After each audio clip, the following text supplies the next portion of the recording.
Okay, last time, if memory serves, we finished the derivation for the free particle and said that if you have a particle moving through space that's not experiencing any sort of a force, i.e. a potential energy, then the energy is not quantized, right? But most of the time, the molecules that we're working with, they're bound together, and we can think of the particle as being like an electron. So,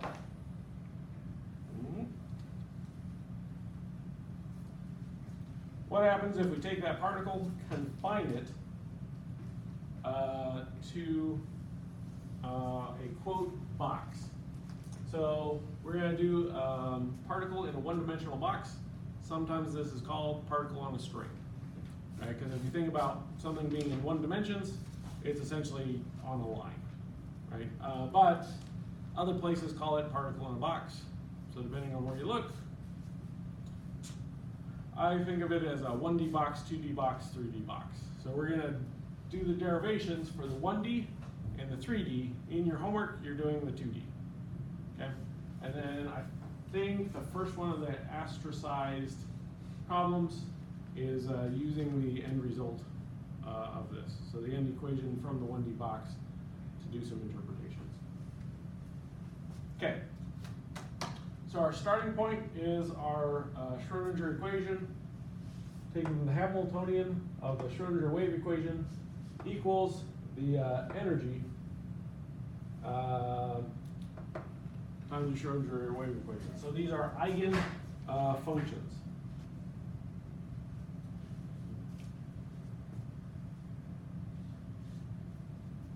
So this would be negative h bar to m d squared psi of x dx squared plus r. In general, this is the function that we're working with.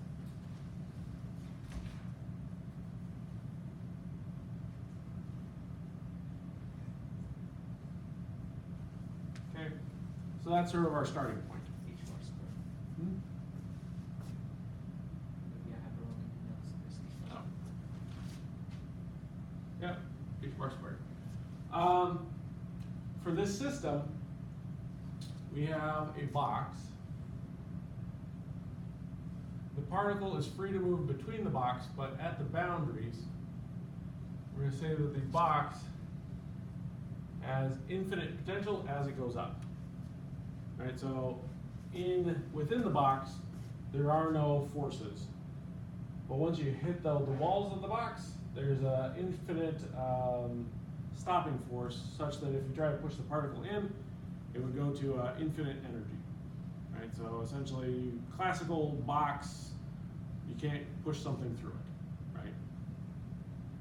Okay, so if we have a box with an infinite potential, then our general equation for our potential is V of x is equal to 0. So we're going to label this as 0 and L. This is going to be our x-axis. So V along the x-axis is equal to 0 when x is less than and equal to, less than or equal to 0 and less than or equal to L.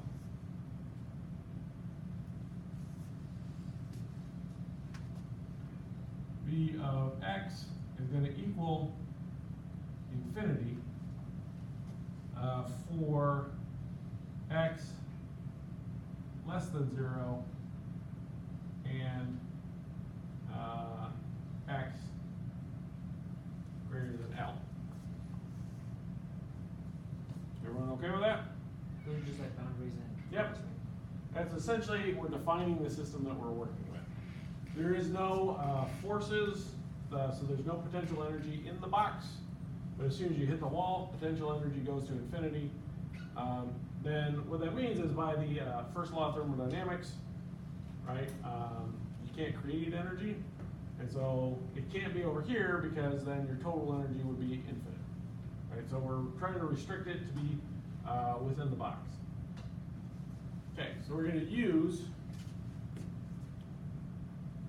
the wave equation that we got from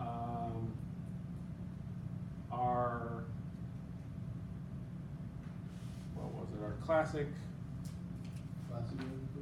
yeah, the classic wave equation, what we got at the very end of it, right? So we're going to use our wave equation is equal, sorry, wave equation as a function of x, oh, sorry. We're going to take our free particle equation. Right, we're going to use the exact same equation that we were using for the free particle, which is the same equation that we came up with for the classical wave when we were all done. Is that the, like, B sign? It is the one I'm about to write up. So a e to the I ax. So we're going to do a little bit of a review. B e negative I kx. Remembering that from Euler,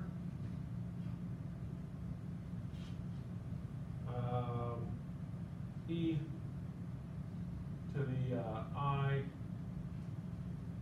ax plus or minus is equal to cosine of ax plus or minus sine of ax, where the pluses and minuses match up, right? So if it's e raised to a negative, then this is a minus.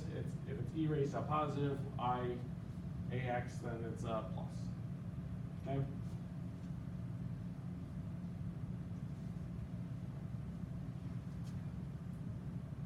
So we can write this out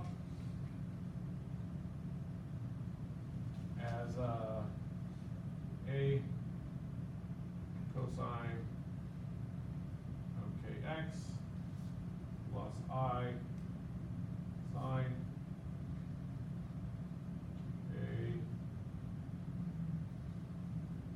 kx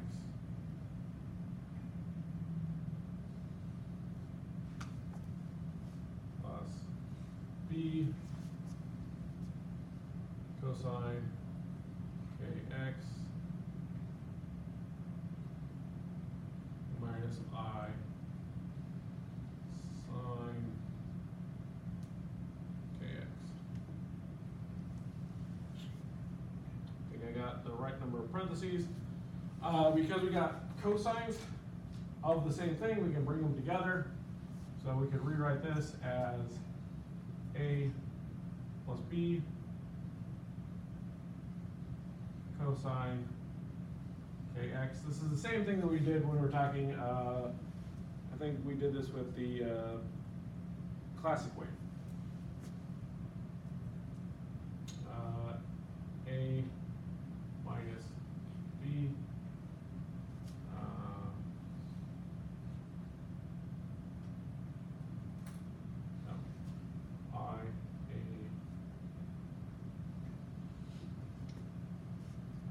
sine kx. So I put the I there.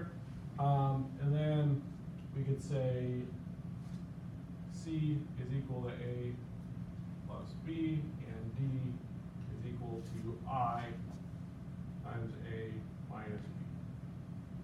So this then becomes C cosine kx plus D sine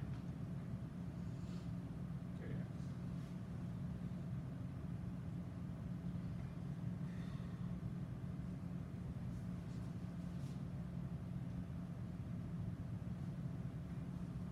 Should there be an I The I is right there. in the Euler equation you wrote down? Hmm? That Euler equation you wrote down top, cos ax plus minus I sine ax. Oh, yeah. Bonus point. Okay.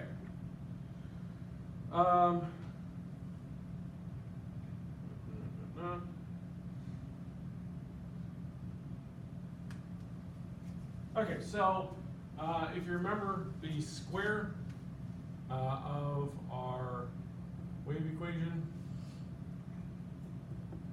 or well, I guess technically, it times its complex conjugate represents the probability distribution field, right? Or probability distribution function. Because we can't have a particle outside the box because of how we set up the potentials, what that means is that at those locations,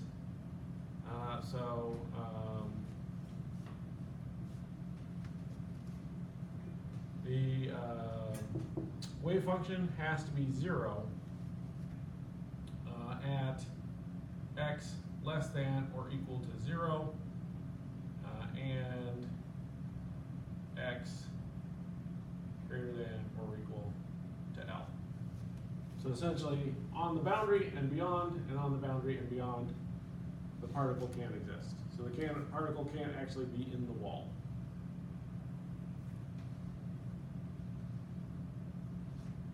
Okay?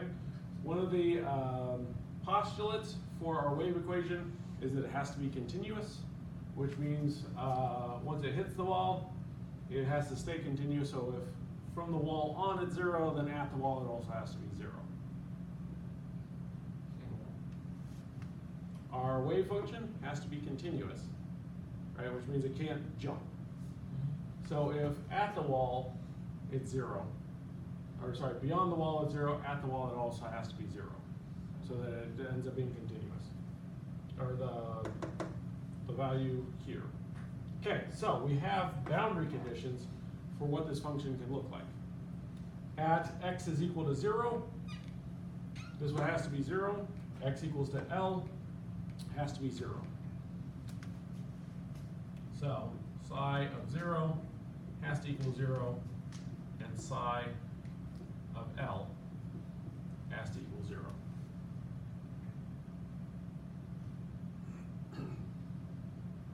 We can apply this to our function here and try what x equals to 0 looks like. Right, so if we plug in 0 for x, this then becomes, so psi of 0, that's c times cosine of 0 plus d sine of 0. Okay? What's cosine of 0? 1. Sine of 0? 0. So because cosine of 0 is 1, and this function has to be 0, that means c has to be 0. Right? So therefore c equals 0. This function has to equal 0. Make my 0 more 0. Okay, so c is equal to 0, which means our wave equation is d sine kx. Our other parameter is that psi of L, or sorry, psi k at L has to equal 0. We've already established that this part here, the cosine, is gone. So this is equal to d sine of k times L.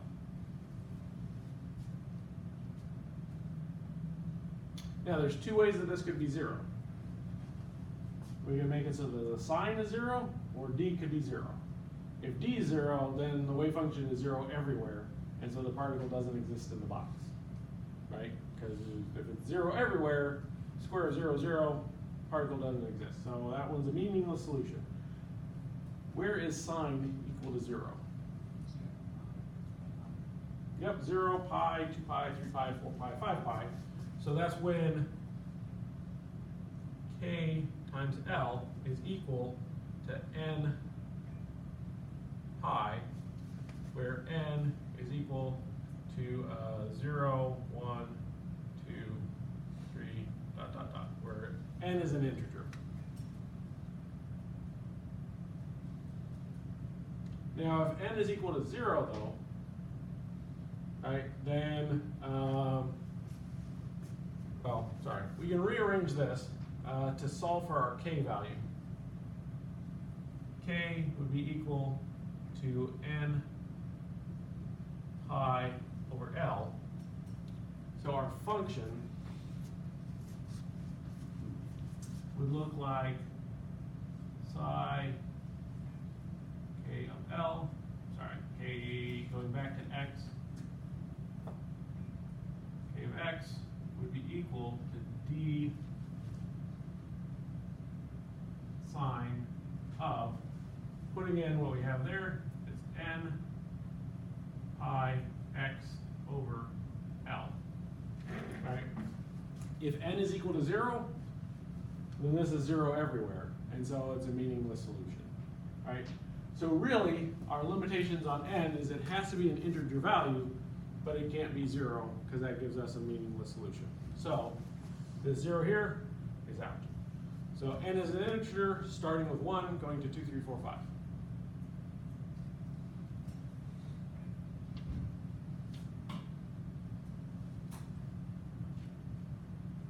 How does L translate to k and x?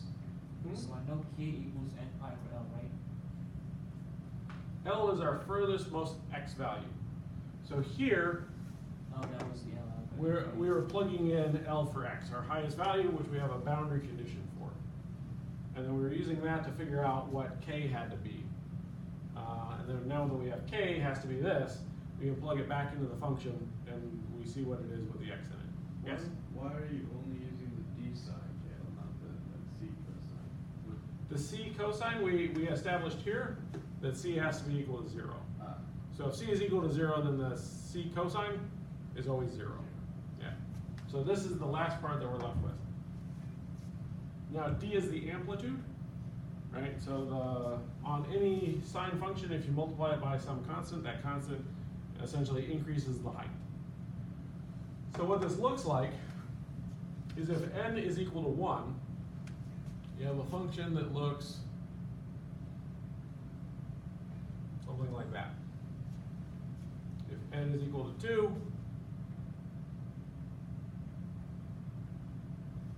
essentially a bunch of sine functions that end up looking like waves. Okay, so let's figure out what this means in terms of energy. And so essentially we're trying to find this here, show that that's what it should be. Okay, so using this, plugging it back into our equation up here, inside the box, potential 0. So this part here is gone. Right, that's the definition of inside the box. We're in the box, v of x is 0. So 0 times any number is 0, so this part here goes away. So what we're going to be left with is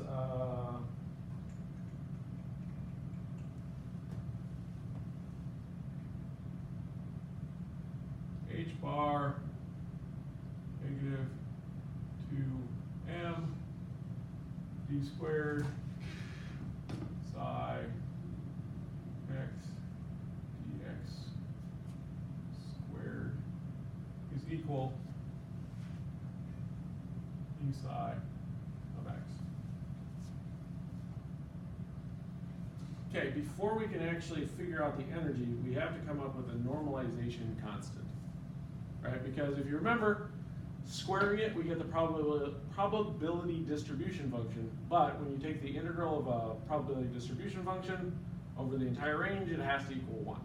Right? One of the parameters for probability distribution functions is if you take the integral from your lowest possible value to your highest possible value. In this case, this would be 0 to L, because that's the bounds of the possible values of our PDF. Let's say it's a function of x, dx, that has to equal 1. It's a property of probability distribution functions, and we said that the PDF is equal to the vertical line squared, which is essentially the complex conjugate times itself. Right? right? That's what the thing above means. So we're taking our wave function, squaring it, that's our probability distribution function. We need to normalize this so that it's actually a good probability distribution function. We came up with, we know what it looks like, but there's no guarantee that this comes out to be 1.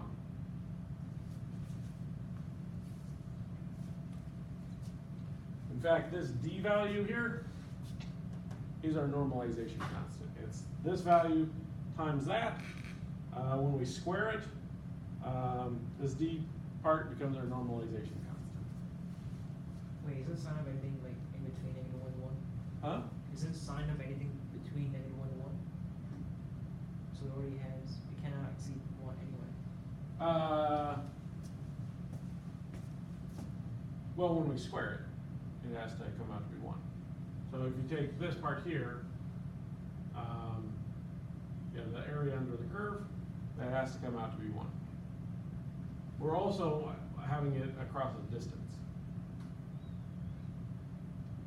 You'll see that it's dependent on how long the box is, the area under the curve. Yeah. Yeah. Okay, so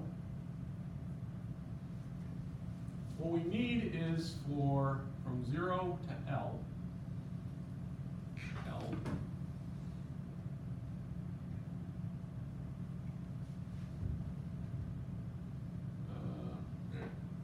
squared dx, this needs to be equal to 1. So that's equal to some normalization constant.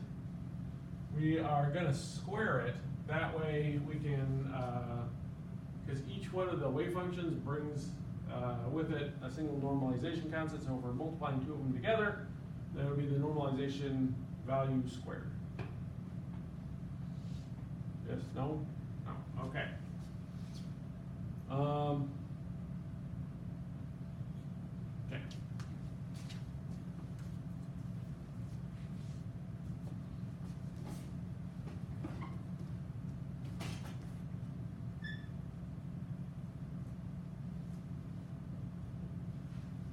D sine n pi x over L. And then we're going to take this and multiply it by the same thing.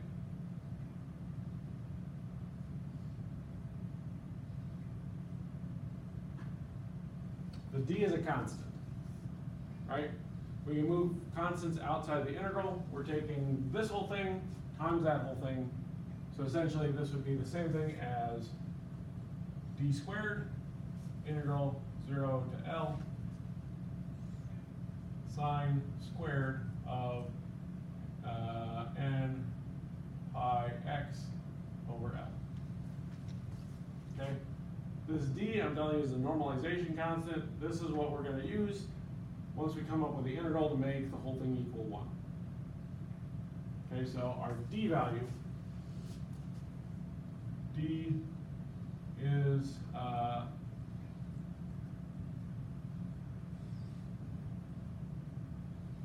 normalization constant. So it would be different depending on what function you have. Yep. Normally, they use n for the normalization constant. It's the standard variable that gets used. And so I'm going to take the d, cross this out, and put n squared just to be consistent with what you're going to see when you're looking in different places. Okay? Okay, so to figure out what d is, so this whole thing, this part here, has to equal 1.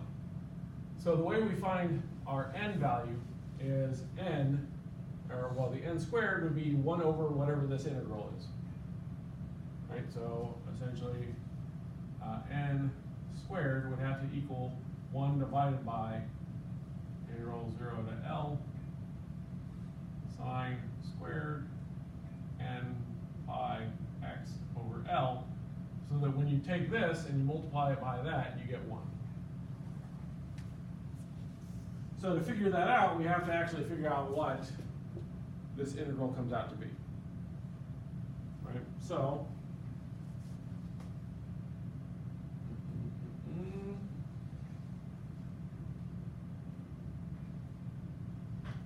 can write this as, dx. 0. I'm going to write it out in the form of the integral that you will see in the integral tables that are in the book. So in the integral table, this is the integral that we're going to use. Sine of kx. This is where a is equal to L and k is equal to our n pi over L.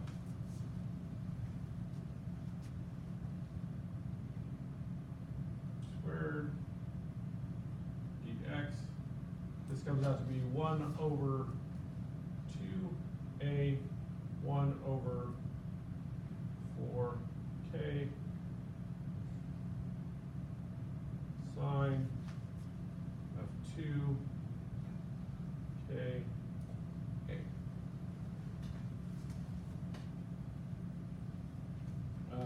Minus. All right, there's a minus sign right there.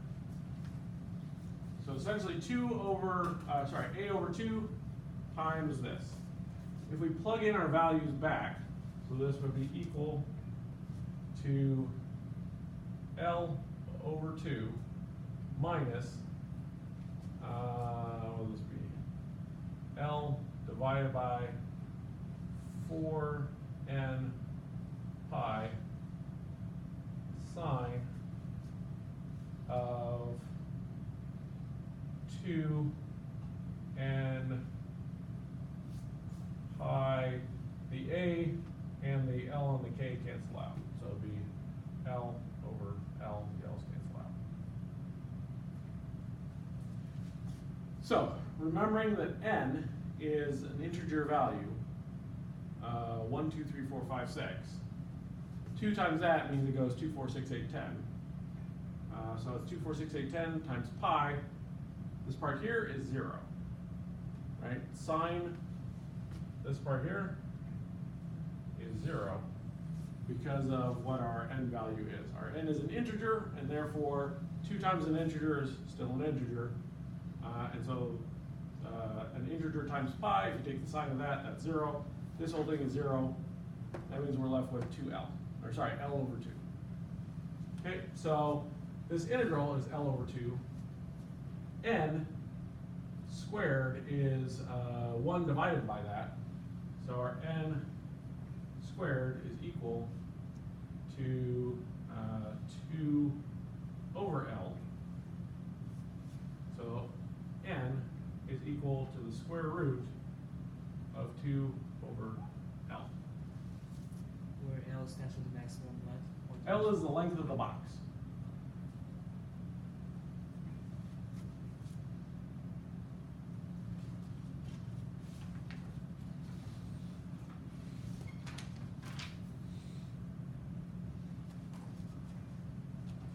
Okay. So we're supposed to know that like 2 times the integer times pi and sine that equals 0. Just to, I'll be on the table. like we just need to know that like math wise. Yep. Wait, what? Because I never did. Need to know what? The integral of Sine of integer pi is 0. Oh, that, yeah. I think Right. you meant, like, do you need to know the integer, or how to integrate sine squared of kx dx? Oh, no, this here, this is an integral table Yeah, in your yeah. book. Oh, yeah. Yeah, no. Integral table. I know that, but yeah. But this is I know 0. that Yes. The sine of an integer times pi Yeah. equals 0. That is, yes, you should know. If you don't, well, now you do. Okay. Does everyone have this? Okay, so going back to where we started from.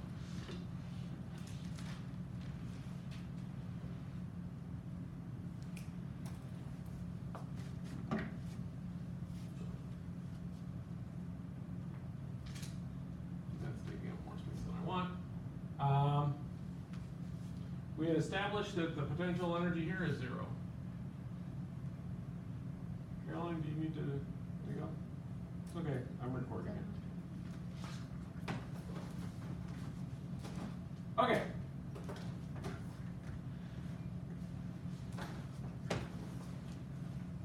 So the function that we came out with,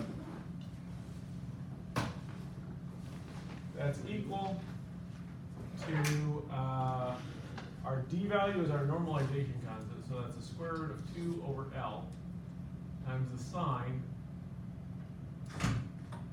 of n pi x over L. All right, that's just taking everything, putting it back together. This is what our wave equation is. Okay, if we plug this into here, it's minus h bar squared over 2m times the second derivative of our function. The result of that is going to be our energy times the function. So if we take the second derivative of this, we can then see what our energy is going to be. Take that times this value, that will be our energy. So we need to take the second derivative of this thing. Okay, I'm going to simplify our life a little bit by calling this A sine about BX. So we don't have to write out all that extra stuff. We get to the answer and then plug A and B back in. So A is going to be equal to the square root of 2 over L, and B is going to be n pi over L. Okay, so if we take the derivative, the first derivative of A sine BX, right?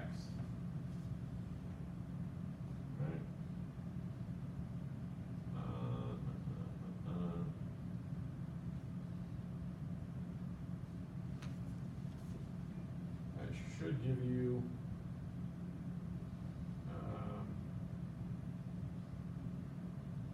A times B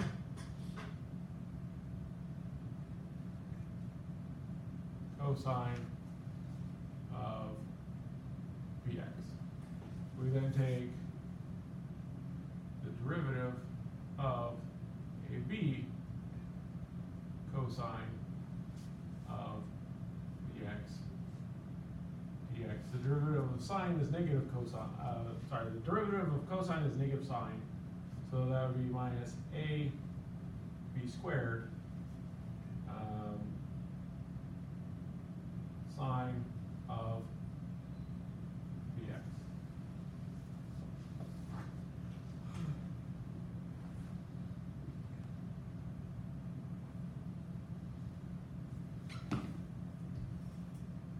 Okay.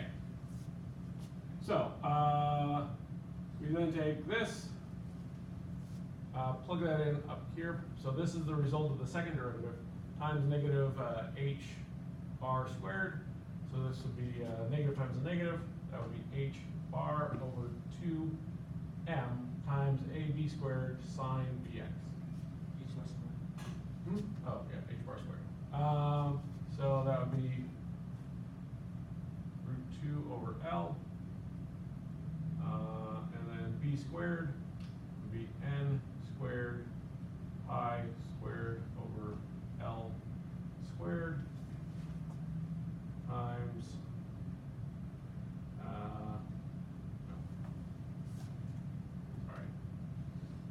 put this in a slightly different order. I'm going to do the b squared and then the a.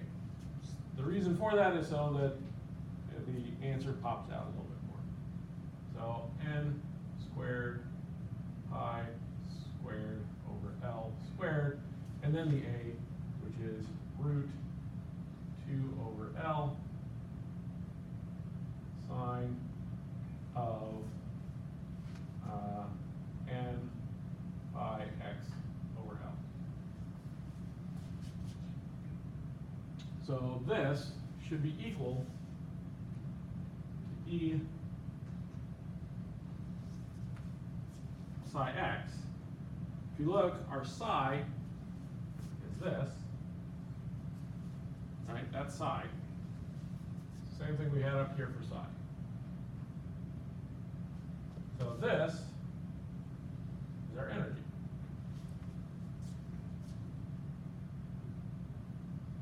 So that is the energy of a particle in a box. In a string, two 1D Sorry, bolts? on a string. 1D bolt.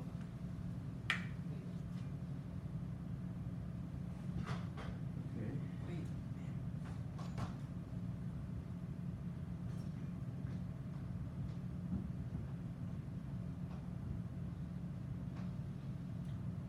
We're going to do one more step, and that's because we have the h bar here, which has some pi in it, and we got a pi squared here. So we can call this E as h over 2 pi, that thing squared, that's h bar squared, divided by 2m n squared pi squared over L squared. This pi cancels out the pi squared. What, M is pi? Hmm? You just convert M to pi? no. H bar is. H bar, so H bar is H over 2 pi. So I'm just taking this H bar here that's being squared, blowing it out to H over 2 pi. Okay, so this is H squared over 2 squared, so this is equal to H over 8m, and then we can put the n squared squared L squared.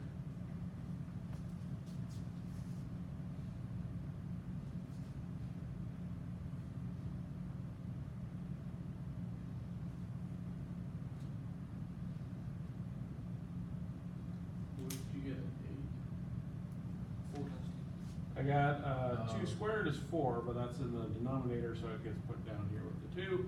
4 times 2 is 8.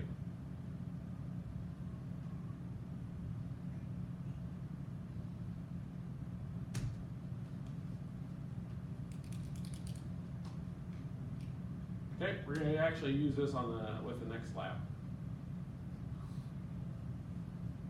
Now, this is cool. We can use this to figure out the energy of an electron on a conjugated double bonds.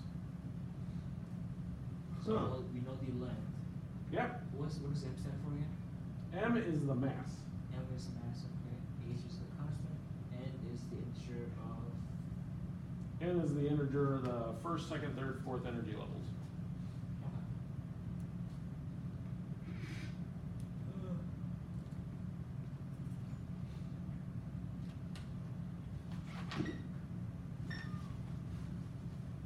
So energy wave function is that where the energy equals that psi equals that. Yeah, this here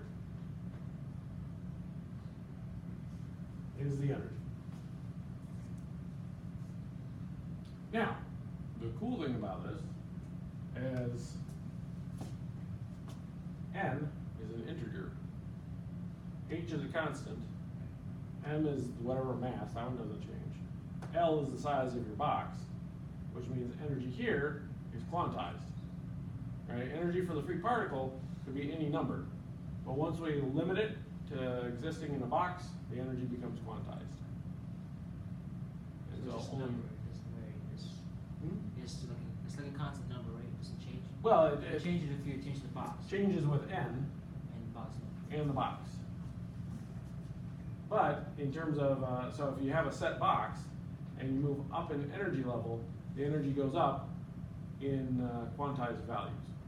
Well, L is an integer. Hmm? L is not an integer though. L is the box, like. How can the box be like any value? For a given box, the energy levels are integer values, or well, they're quantized values. Yes, you can adjust the box size to be whatever, but in a given box, the energy is quantized. Sounds good. So, what this means is that energy in an atom, if you're talking about like a, you know, a diene, you know, conjugated diene or something like that, that's your L. That's the length of the box. And the electron that is in the electron cloud is freely flowing between the two, and so you can actually calculate the energy of the different energy levels for that orbital. Okay, so we now have the value for the energy. We know what it looks like, right? Let's say we want to know where it's at. Square. Well, we got the probability distribution function. We have the n value. So we can take this thing and square it, and if we multiply that by x, and then take the integral, that gets us the average value. So we're going to actually do that. Square. PDF. What are we finding? 40 volts? 30 volts? 25 power.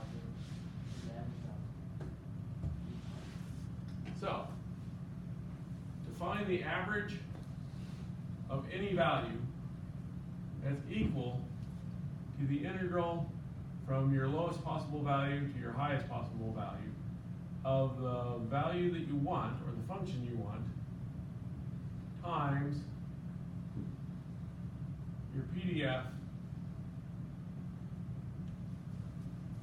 That's how PDFs work, right? So in this case, the square of the wave function is the probability distribution function. We now have it normalized, and so it actually is a valid probability distribution function. So this would be, if we want to know the average value of x. So actually, let me take one step back. We're going to find the average value of x, and then our certainty in where it's located, right? So the variance is the standard deviation squared. The variance is equal to, what is it, squared, yeah, x squared, so for x minus is that. So if we take the square root of that, we actually get the standard deviation of how accurately we can know the position of our value. All right, so the distribution of our certainty in the position. To do that though, we need to find our average x position and the average of the squared x position. So this would be equal, we're in a box, so our upper and lower region is 0 to L. This is square root of 2 over L sine, well, actually, let's take a step back. Psi star of x times x times psi of x dx, which is equal integral 0 to L of root 2 over L sine of n pi x over L times x times root 2 over L sine n pi x over L. Now, we're taking the complex conjugate, but there's no imaginary part there. And so the complex conjugate of something that doesn't have an imaginary number is the same thing as it was before. Quick question. Yes? In the left side, right, you said integral of 0 to L psi conjugate x times x psi x dx. Mm-hmm. So I get the part of where you're multiplying the psi conjugate x by x, which is just like You do that for PDF, and then you multiply by psi x again. Well, technically it's the function x operating on this one, and then you multiply by this.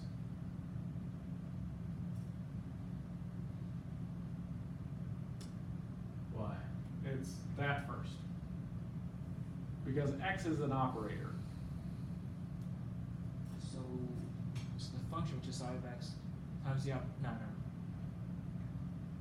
Integral of this function of x times the operator times the function itself again.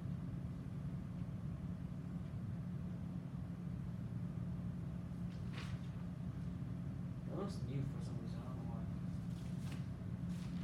If you go back to the Dirac notations, so let's say, and you actually have this as one of your homework problems.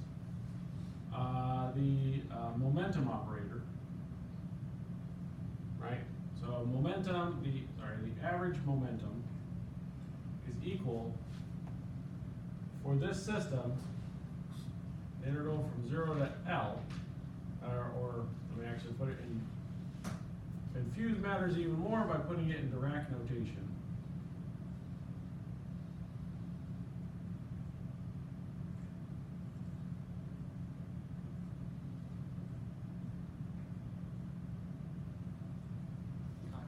Which is equal to the integral from your lower region to your upper, in that case 0 to L, psi star x, p hat, psi of x, dx. And if you remember from your operators, the operators operate on what's directly next to them to their right. In this case, the operator is just x times. Right? In this case, it's I h bar over, I think, 2m, I think. Okay? Point being, to find the average value of something that you get from an operator, it's plugging it into the function, you take the operator operating on your wave function, and then taking that result and multiplying it by the complex conjugate of your wave function. Taking the integral of that whole thing over your entire range, or the range that you're interested in. So what's the difference between the complex one and the? It's if there's an imaginary value. So if let's say A is a number, A is equal to 3 plus 4i. Right? The complex conjugate is equal to all the real components, and then you flip the sign on what you're doing with the complex number. So if this one was plus, the complex conjugate is minus 4i. If you go back to the slides that and the video where we're talking about complex conjugates, we went over that. Or swing past my office, we can get it sorted out. Okay. So we have this. Okay. Our square root of 2 over L's are constants, so we can pull those out.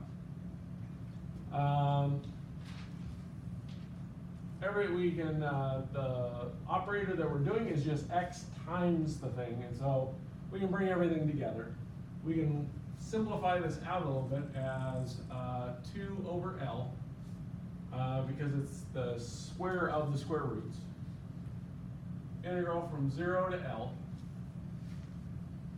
of x times the sine squared of, I'm going to call it, let's see, what is your thing? Call it b x, where b is equal to n pi over L.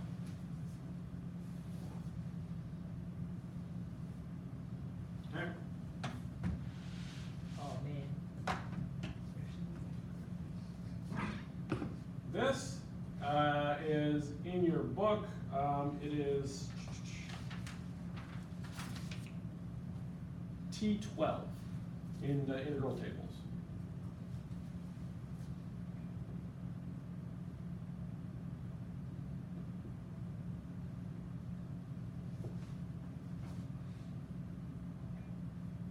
Oh, no, T11, sorry. This one's T11, the next one we're gonna do is T12. Okay, so the integral of this, the integral table I think has this as being an A, and this being a K, but essentially what it comes out to be is 2 over L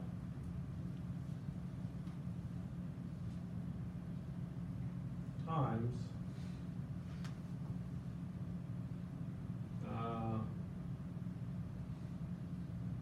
L squared over 4 minus 1 over B, no, sorry, 4B times L sine 2B L minus 1 over 8 B squared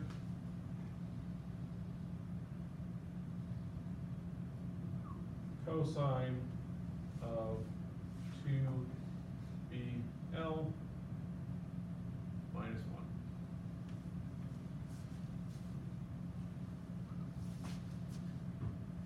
There we go. This actually simplifies down quite a bit, right? L is the length, but B is n pi over L. So this part here, I'm just gonna look at the sines and the cosines.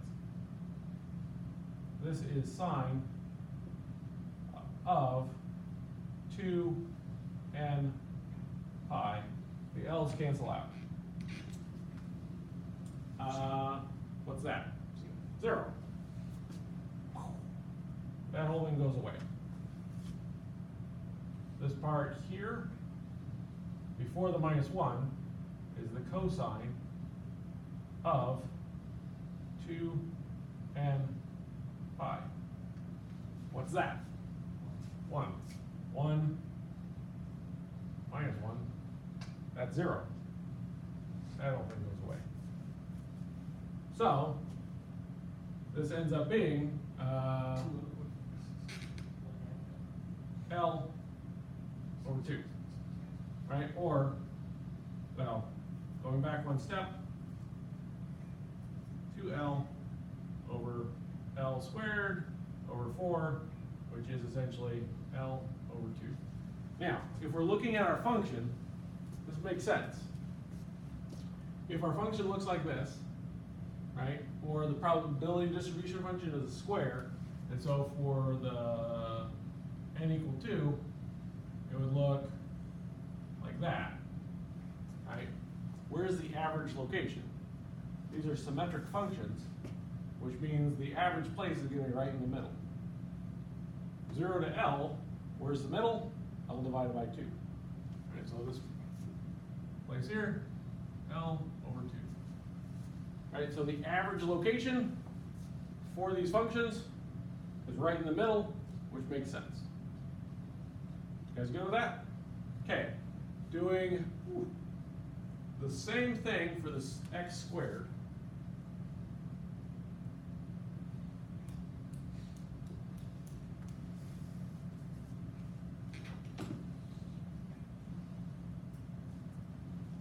Wait, so we just found x in the top. That's average x. So we define x squared and then average x and then square it? At the top you have like x squared minus Yeah. x to the square. So this will be equal to something that we have to yet find, minus L over 2 squared. Oh, okay. Right? So, this essentially works out the same way, except instead of having this be x, it's x squared. So this is, in terms of Dirac back notations.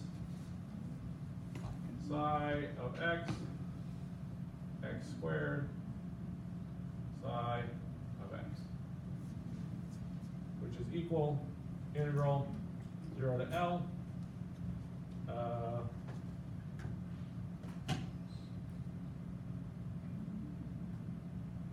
2 over L, integral 0 to L. I already pulled the 2 square root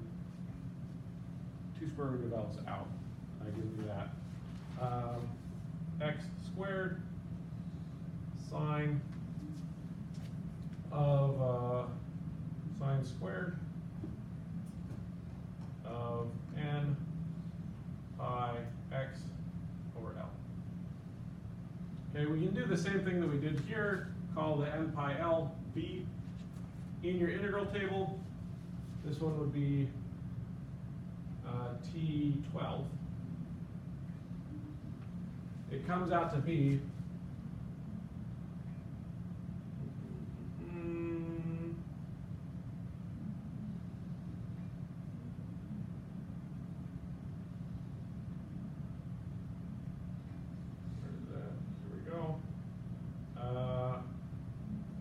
and x squared is equal to 2 over L. L to the third over 6 minus L squared over 4n pi over L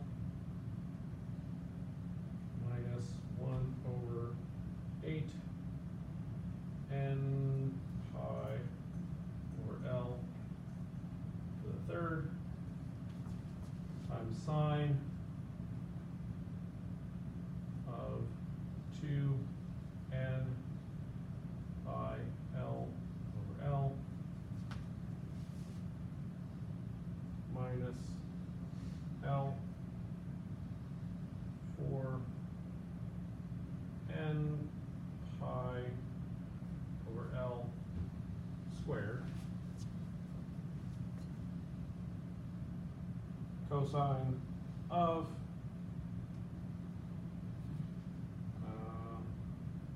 2 n pi over L times L. There should be a minus 1.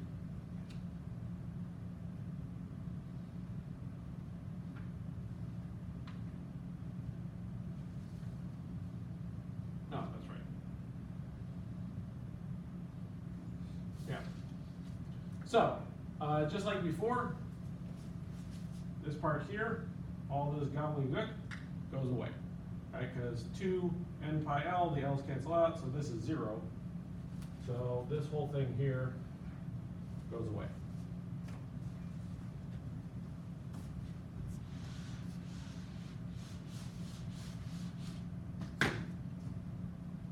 So does that. This part does not. We don't have the minus 1. Ah. Last time we had a minus 1 there. So this gives us the average of x squared is equal to 2 over L, L to the third, or 6.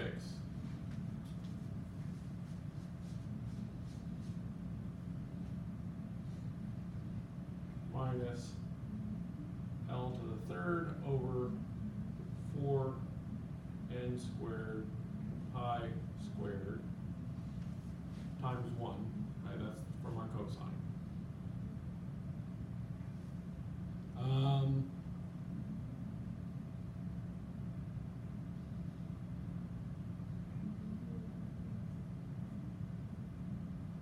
a minute.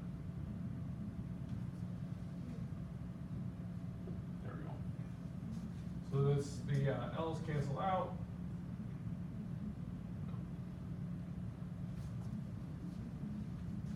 So this is L squared over 3 minus L squared over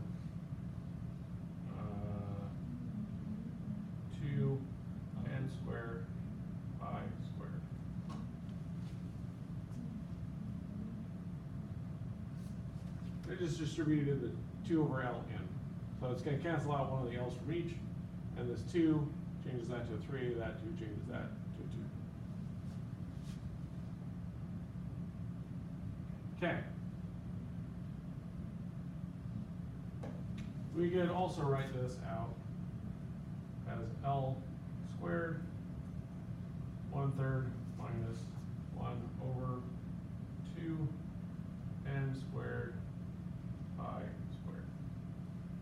Okay, so doing this into there, our sigma squared in the x direction is then this whole thing minus that. So that's L squared 1 over 3 minus 1 over 2 n squared pi squared minus L squared over 4.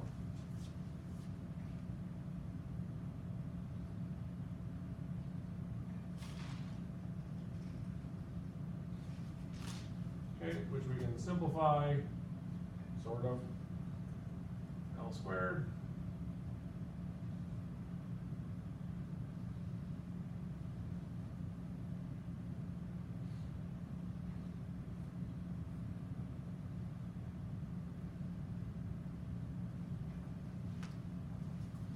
we can subtract the 1/4 from 1/3,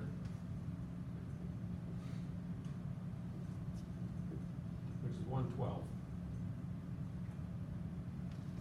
Minus 1 over 2 n squared pi squared. So this is sigma squared.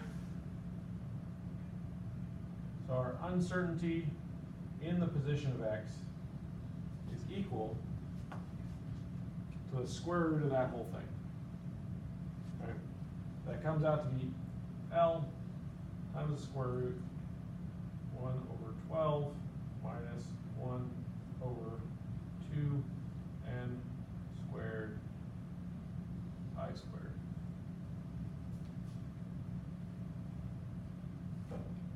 Okay.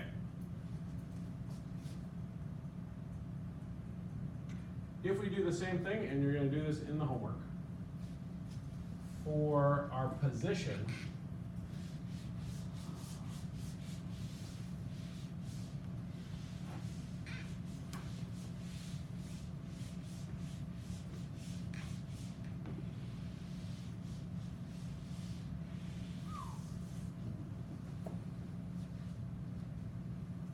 so this is the key part that you want to write down. Position operator, I h bar d dx, right? If you square it, that's essentially p hat would be equal to this whole thing squared. So negative I squared is 1. So that's h bar squared, second derivative. Right? This is the same thing as saying p hat squared. Okay. You're going to find, I'll even let you know what the answer is.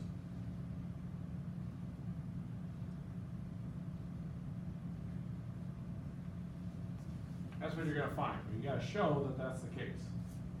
If we take this times what we just worked out, psi x, psi p, that would be L square root 1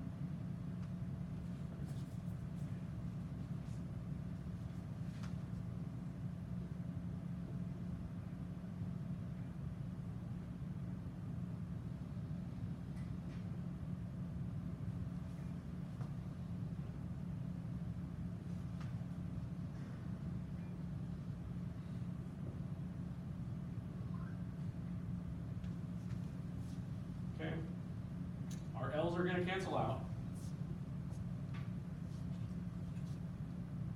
distributing this in gets us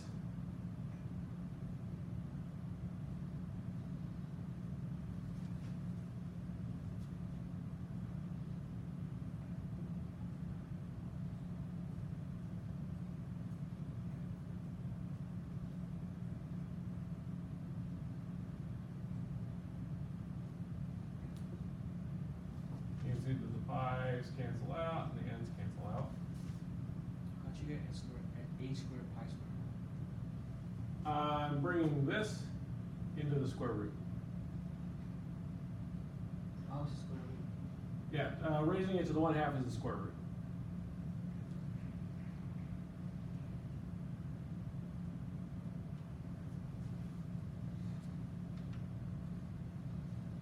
And wouldn't it just be h pi n over 12 minus h pi n over 2 n squared pi squared all to the 1/2? That's not how math works. Wouldn't you just like Oh. distribute it in? Oh